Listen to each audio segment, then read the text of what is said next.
également Gérard Vespierre, bonsoir et merci à vous, fondateur du web magazine Le Monde Décrypté, spécialiste également des questions énergétiques. Alors pour rebondir sur ce qu'on vient de dire, à votre avis, qui a le plus intérêt aujourd'hui à conclure ce pacte renouvelé entre Américains et Saoudiens, en mettant quand même de côté sur ce point précis Israël, qui est le plus en position de demandeur d'après vous?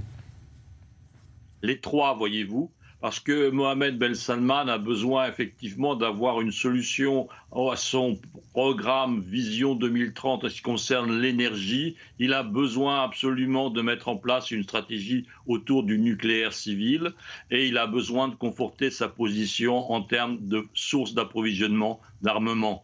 Vous avez, comme vous venez de l'expliquer, Benjamin Netanyahou qui a besoin effectivement de marquer l'histoire et puis dans cette situation intérieure compliquée, difficile, actuelle, eh bien un succès international serait plus que bienvenu. Enfin, Joe Biden, nous sommes en 2023, c'est-à-dire à la veille de 2024, un succès disons diplomatique le mettrait dans une meilleure position électorale pour le mois de novembre prochain s'il se présente finalement. Ouais, donc carrefour, convergence d'intérêts comme souvent en diplomatie. Alors ce que recherchent les États-Unis quand même dans ce dossier qui englobe, on a compris, plusieurs aspects importants, c'est aussi peut-être d'endiguer l'influence grandissante de la Chine, on en parle beaucoup dans la région récemment.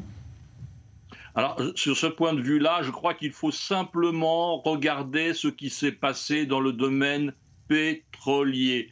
Nous n'avons pas suffisamment vu, compris, admis, analysé la situation née aux États-Unis avec le pétrole de schiste.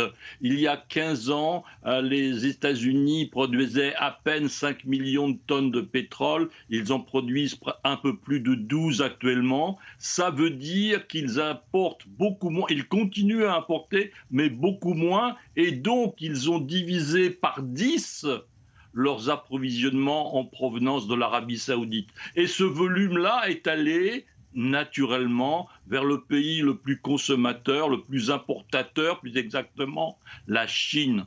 Donc les choses se sont faites graduellement, mais autour de l'évolution de la stratégie pétrolière américaine. Il ne s'agit pas d'un choix diplomatique saoudien, ils prennent soin de leur premier client pétrolier qui est devenu la Chine. Effectivement, l'importance de ce tournant de gaz de schiste. Alors les Saoudiens, pour parler d'eux, encore une fois, est-ce qu'ils sont réalistes à vos yeux dans leurs demandes sur le nucléaire, sur l'alliance militaire stratégique avec les États-Unis ?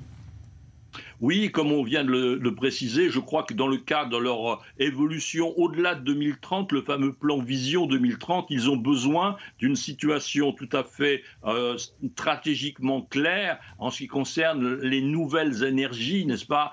Et donc le nucléaire en fait intimement partie et ils doivent négocier avec la puissance nucléaire numéro 1, eh bien c'est effectivement les États-Unis. Les États-Unis, le nucléaire pour le futur, la Chine, le pétrole pour l'énergie du passé. On a là une stratégie vraiment duale, très claire de la part de MBS. Voilà, l'énergie, une fois de plus, pour expliquer ces grands changements diplomatiques. Merci beaucoup à vous. Gérard Vespierre, l'actualité d'ordre